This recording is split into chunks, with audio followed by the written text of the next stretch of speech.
Ale klimat. Jenota już spotkałem. Odchody łosi, jeleni. No i tak mnie zaprowadziło w taką dżunglę bagienną.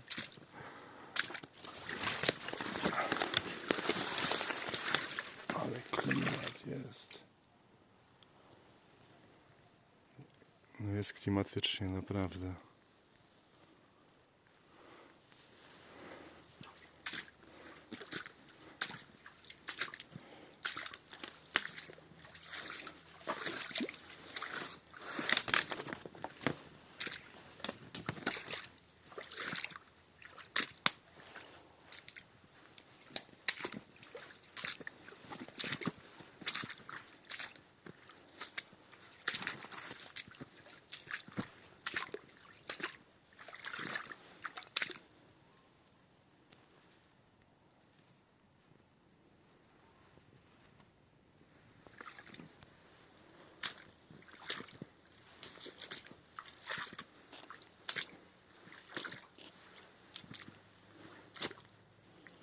Mnie żurawiki interesowały.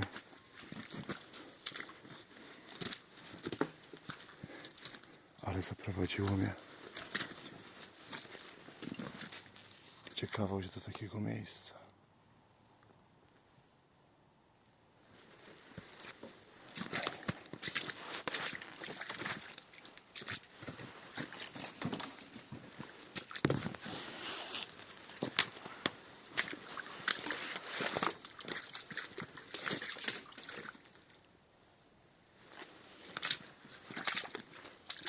Jeszcze z obiektywem tu łażę na kucku.